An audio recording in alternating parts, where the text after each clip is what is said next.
네, 반갑습니다. 부동산 전망하는 남자 골든마우스 인사드립니다. 제가 부동산 전망을 할 때 가장 큰 악재는 부동산에 대한 세금이라고도 말씀드렸는데, 공시지가에 대한 현실화율과 또한 발표에 대해서도 말씀드렸는데, 오늘 그 영향에 대해서 좀 말씀드려보면, 오늘 발표된 모두의 내용과 함께 한번 이야기 나눠보도록 하겠습니다. 국토교통부는 부동산 공시가격 현실화 계획 및 재산세 부담 완화 방안에 대해서 발표를 했습니다. 가장 주요 내용을 보면, 현실화율을 연 3%씩 제고하고 10년에서 15년에 걸쳐 시세 90%까지 현실화 하겠다는 내용입니다. 그 중에 9억 미만 주택은 3년간 형평성 조기 개선 후 점진적 추진하겠다는 내용이고요. 또한 내년부터는 1주택자 공시가격 6억 원 이하 재산세를 인하하겠다는 내용인데요. 부동산 유형별 현실화 방안에 대해서 많이 나오는 내용에 대해서 간단히 좀 말씀드려보면, 공동주택은 20년 현실화를 60%에서 10년에 걸쳐 90%로 제고하겠다는 내용입니다. 현실화 편차가 큰 9억 원 미만 구간은 3년간 선균형 확보 후 7년간 재고, 시세 9억 원 이상은 5년 7년간 약 3%씩 제고하겠다는 내용이면서, 여기서 또 말씀드릴 수 있는 게, 공시지가가 시가와 편차가 가장 크다고도 할 수 있는 단독주택과 토지 같은 경우는 현실화가 좀 빨리 될 것 같아요. 단독주택은 20년 현실화율이 53.6%에서 15년에 걸쳐 90%로 제고하겠다는 내용입니다. 9억 원 미만은 공동주택과 동일하게 3년간 선균형성 확보 후 12년간 재고, 시세 9억 원 이상은 7년에서 10년간 약 3, 4%씩 재고하겠다면서, 높은 금액일수록 빨리 현실화되는 거고 낮은 금액일수록 천천히 현실화되겠다는 내용인데, 토지까지 먼저 말씀드리고 얘기 드리도록 하겠습니다. 토지는 20년간 현실화율이 65.5%에서 8년에 걸쳐 90%로 제고하겠다는 내용입니다.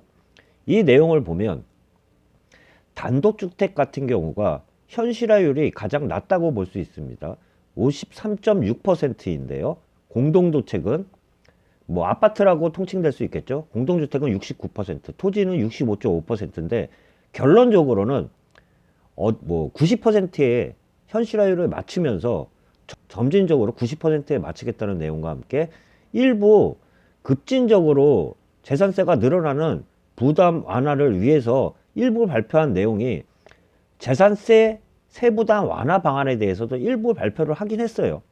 9억 원 이하냐 6억 원 이하냐, 그런 설왕설래가 많았지만 결론적으로 말하면 1주택자가 보유한 공시가격 6억 원 이하에 대해서만 재산세율을 인하했습니다. 공시가격 6억 원 이하 과세표준 구간별 세율 0.05%로 인하했다는 내용인데요.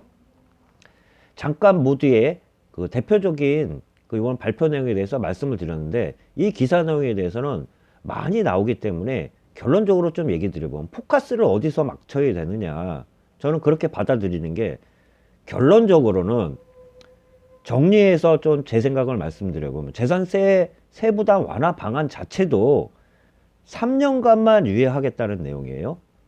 6억 원 이하 재산세율을 인하하겠다는 게 영구적으로 계속 하겠다는 게 아니라 3년 동안만 유예하면서 3년 후에 다시 그때의 부동산 상황을 지켜보겠다는 내용인데, 이 내용 자체는 결론적으로 나중에는 6억 원 이하 가표 이하도 공시가율이 90%를 맞춰지면은 전체적으로 다 올라갈 수밖에 없습니다. 그렇기 때문에 공시가격이라는 거는 세금의 기초가 되는 거기 때문에, 국민 의료보험 또한 올라가면서 세금 전체적으로 올라갈 수밖에 없어요. 그렇기 때문에 6억 이하 자체의 주택을 갖고 있는 사람들 자체도 결론적으로는 부동산에 대한 세금은 올라갈 수밖에 없습니다.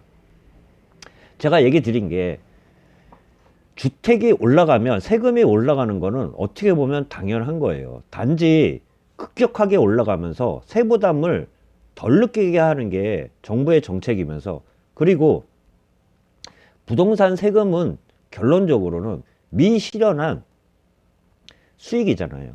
결론은 팔아야지 수익이 남는 건데, 팔지 않은 상태에서 공시지가가 올라가면서 세금이 늘어난다는 건 부담이 될 수밖에 없어요. 그렇기 때문에 점진적으로 상승을 하면 그나마 부담을 조금이라도 완화시켜주면서 세금이 늘어나는 그러한 기초 그 원리 같은 경우는 이해를 할 수 있겠지만, 꼭 전체적으로는 그 비싼 집 같은 경우는 세금이 늘어나지만 일부 많은 분들은 혜택을 받을 것처럼 얘기하는데, 제가 문제를 짚고 있는 게 그거예요. 6억 원 이하 자체도 3년간만 유예할 뿐이지 결론 자체는 올라가요. 안 올라가는 구간대는 일부 아주 뭐 공시지가 1억 미만에 대해서는 큰 영향은 없을 수는 있겠지만 1억 미만의 주택이 얼마나 되겠어요, 실질적으로. 그렇기 때문에 웬만한 수도권에 있는 집을 갖고 있는 지금 뭐 일부 민간 그 주택 발표를 하는 그런 업체든, 한국감정원에서 발표를 하는 업체든 중위 가격, 지금 그 아파트 가격이나 전세 가격들 보면 굉장히 높은 상태에서, 이런 상태에서도 공시가격 현실화율이 올라간다고 하면은 결국 자체는 세금은 늘어날 수밖에 없습니다.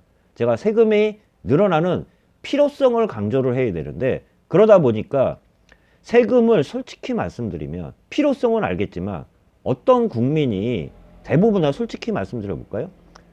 본인이 세금이 늘어난다 그러면 적극적으로 찬성할 수 있는 사람이 많지는 않잖아요.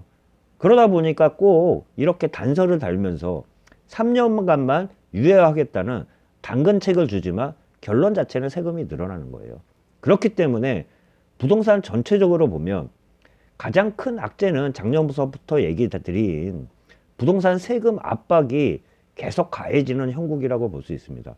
그런 가운데 오늘 발표된 이런 개편안 같은 경우는 점점 더 세지는 정책이라고도 할 수 있으면서, 부동산에 관한 그 세금 정책은 계속 지속되는 가운데 부담으로 작용하면서 부동산 악재는 여전히 지금 진행 중이라는 말씀 좀 드려보면서, 너무 과도하게 올라가는, 그리고 마지막으로 좀 드려보면 부동산 가격을, 고가 아파트를 갖고 있는 사람 자체도 지금 경제가 어려운 가운데 그들도 국민이에요. 그렇기 때문에 갑자기 급격하게 세부담이 되는 거는, 그런 그돈 많은 사람들은 세금을 급격하게 내도 괜찮은 겁니까? 아니면 조금이라도 경감시켜주면서 부담을 덜 할 수 있는 그러한 정책들을 쓰면서, 그리고 또한 한 채 갖고 있는 원주민들이라고 하죠. 집 한 채 갖고 있는 사람들, 은퇴한 사람들, 실질적으로 그 집을 비싼 집에 살고 있겠지만, 비싼 집이라고 말하기도 참 애매하지만 서울의 웬만한 그 아파트 30평대 갖고 있는 사람들이 지금 실거래가를 보면 엄청 비싸잖아요. 그런 분들 중에 은퇴한 사람들에 대해서는 세금이 급격하게 늘어나는 것을 좀 완화시켜야 되는데, 그러한 그 고려가 있었는지에 대해서는, 좀 고려가 있었는지 보면 전혀 저는 찾아볼 수 없다는 말씀과 함께, 부동산 악재는 계속 진행 중이라는 말씀 마지막으로 드려보면서 오늘 영상 마치도록 하겠습니다. 예, 골든마우스였습니다.